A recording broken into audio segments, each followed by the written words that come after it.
Hi, and welcome to this week's episode of the Sports Bandits. I'm Austin, this is my partner Brian, and we're going to talk to you about some college football games. Our first game's a big matchup in the Big Ten. Ohio State travels to Iowa. Ohio State trying to keep their Big Ten title hopes alive to make it 5 straight. Austin, how do you think Ohio State can keep their hopes alive? Well, for Ohio State, they've been playing very well since they lost to Wisconsin. I think that was a real good wake-up call for them. In terms of their offense, Terrell Pryor is obviously the face of their offense. He has over 2,000 passing yards already this season. He's their leader. Supplemented by running back Dan Herron. He already has over 800 yards, 13 touchdowns this season. They're a great tandem together, and I think that's going to be the key for Ohio State. Last week, Northwestern's quarterback Dan Persa threw the ball just amazingly in the upset of Iowa, and so look for Terrell Pryor to have that same kind of success. Well, I think you said it, Austin. In this game, Iowa's defense has got to find a way to stop Terrell Pryor. He's just been torching defenses all season long, and I think if they can keep him contained and keep him from controlling the game with his play, they'll have a chance to keep Ohio State scoring down and stay in this game. On the offensive side of the ball, I think they've got to run the ball more. Their offense has just been one-dimensional with Ricky Stanzi throwing. I think Iowa's got to run the ball a little bit on this Ohio State defense so they can't key in on the pass, and I think if they can start to run the ball a little bit, Ricky Stanzi can have some better options in the passing game, and I think he can throw for more yards. So I think they need to just, if they can run the ball, it'll open up their offense a lot more. We have a matchup in the SEC between a couple of ranked teams that won't be going to the SEC championship game, but still very capable teams in their own right. Arkansas at Mississippi State. Brian? Well, Mississippi State is one of the scariest places to play in the SEC, believe it or not. And this year, they've actually got the play to back that up. They've been playing well everywhere they go.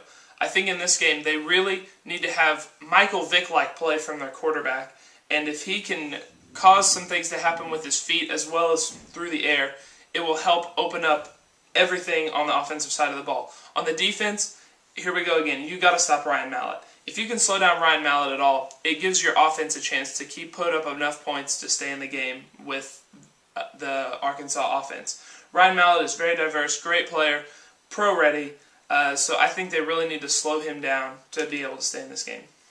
Yeah, with Arkansas, they're good enough that they could be in a conference championship game in any conference in this country, except the SEC. And unfortunately for them, that's where they are this year, sitting in 4th place in the SEC West. But for them, Ryan Mallett has been their life force this year. I expect him to do the same. Last week against Mississippi State, Alabama's quarterback Greg McElroy had over 200 yards. He had a couple of touchdowns in a 30-10 rout of Mississippi State. Ryan Mallett's an even better quarterback. I expect him to do even better than that. Look for him to get over more to like 350 yards, 3 touchdowns, and look for Arkansas to play very well. Our next matchup's a big matchup in the Big 12. Nebraska travels to the home of the 12th man in College Station to face Texas A&M. Austin, how do you think Nebraska can pull out this game? Well, first you have to look at Taylor Martinez. He's coming off an injury. Last week he played. He didn't play the week before against Iowa State. If his ankle is doing better, the better it is, the better Nebraska has a chance of winning. Because if his ankle's better, he'll be able to run the ball, which completely opens up their entire offense and makes them possibly the most dangerous team in the country. With Taylor Martinez's legs, along with his arms, which has been developing, he's had to throw the ball more the last couple weeks. He threw it an astonishing 35 times against Oklahoma State, which just blows out any other passing attempts he's had all season. Last week he didn't have it. He had 11 carries for 71 yards. Obviously, the ankle was bothering him. If he has that kind of an output, A&M has a good chance to win. If he has the kind of output he's had earlier in the season against teams like Kansas State, look for Nebraska to win big. Well, I think in this game, Texas A&M has hit their stride in the season. They're playing very well right now. They've knocked off Oklahoma and Baylor in consecutive weeks. I think what they need to do on defense is do what they did last week against Baylor and slow down the running quarterback option. If they can frustrate T-Magic and cause him to start making bad plays and potentially get put on the bench, then A&M will have no problem taking this game. That has been Nebraska's downfall, is inconsistent play from the quarterback. Once he gets taken out of the game or gets frustrated, they're done. So I think A&M needs to get pressure on the quarterback like they did last week against Baylor and be able to slow down Nebraska's offense. And if they can frustrate him, I think they have no problem taking this game and one step closer to staying alive in the Big 12 South. Finally, we're going to talk about the big game. Cal hosting Stanford. Brian?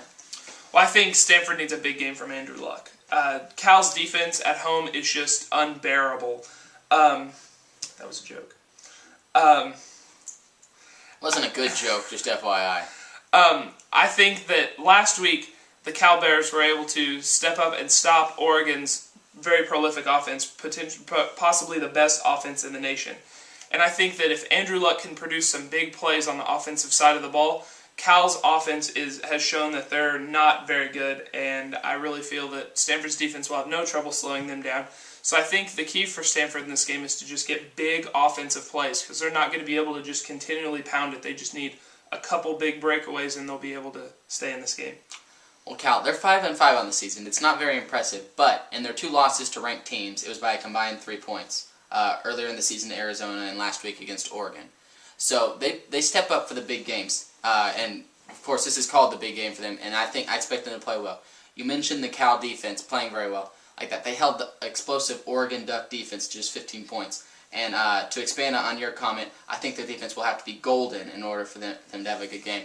Obviously, for their offense, Shane Vereen, their running back, he's going to need to have a good game running to be able to keep up with whatever Andrew Luck and Stanford's still able to put out. All right, before we bring on our guests to make our picks, we're just going to move ahead to our game of the week. Austin, what do you think is the can't-miss game this week? Well, obviously, I picked this game before Tuesday night, but Gonzaga at Kansas State. Obviously, Gonzaga suffered a tough loss last night to San Diego State. Or it was last night right now. It might not be right last night when you're watching this video. But suffered a tough home loss by 3 points to San Diego State. I look for them that to be a real wake-up call for them. I expect them to play more up to their potential when they go into Manhattan to take on Kansas State. Jacob Pullen for Kansas State, he's the main life force. Look for him to have a very good game and what should be a very competitive and fun game to watch. Well, my can't-miss game for the next week, it's about a week away right now. It's the Dallas Mavericks traveling to Oklahoma City to take on the Thunder. 2 big players in the NBA Western Conference. And right now, the Mavericks are 7-2, the Thunder are 6-4, and I really think that this will be a good game, 2 big matchups, and it'll give a team an early upper hand in a very long season. I do understand that, but I think it'll be a very good matchup. Dirk Nowitzki, Jason Kidd versus Kevin Durant, Russell Westbrook. I think that it'll be a very good game here, and I know it's very close to both of us. So Mavs will win by 10. Now, I think the Thunder will take this one. All right, now we're going to bring on our guest to make our picks for this week. She won the drawing last week. Our first female appearance on the show. Let's welcome Kira Roth.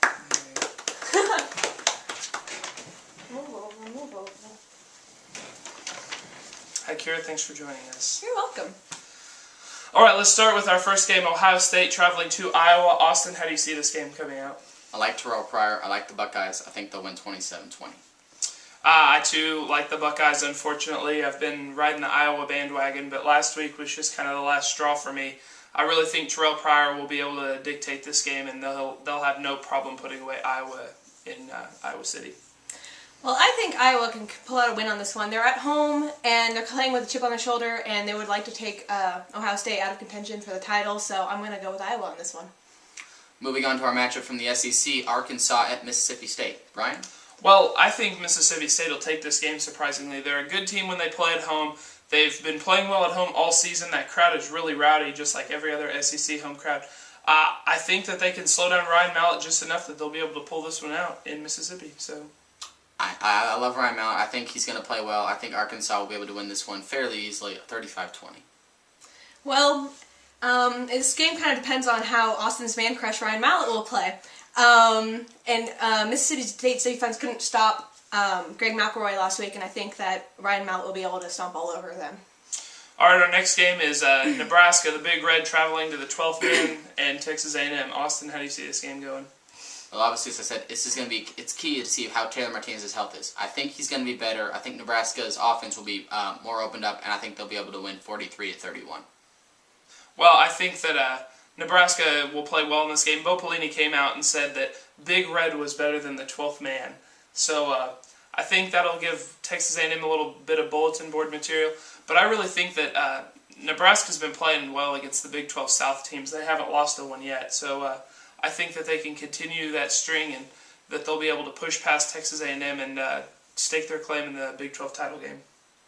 Well, with Taylor Martinez coming back in this week, I think Nebraska definitely has an advantage over Texas A&M, and I see them finally shutting up the 12th man in Aggieland, and Nebraska has a solid win. Finally, the big game, Cal-Stanford. Brian? Well, in this game, I really look for Andrew Luck to have a big game against this Cal defense that has just been stupendous at home. And I really think that Andrew Luck can put up just enough points, and the Cal defense will have just enough trouble, and maybe their field goal kicker will miss another field goal, cost them the game. But I think that Stanford will be able to put up just enough big plays to win this game. Well, Cal has been knocking on an upset all season long. They could very well have 7 wins so far this season, but they don't. They're 5-5. I think they're upset about the fact that they weren't able to finish off Oregon. I think they'll come out strong, and I think they'll be able to win this game 17-14. I see Cal winning this game. They're at home. And they've been, as you said, knocking on the door of an upset, and I think they're finally going to take down Stanford this week at Memorial Stadium in Berkeley. Thank you for watching the Sports Bandits this week. Please subscribe in the link above, and enjoy this week's games of college football.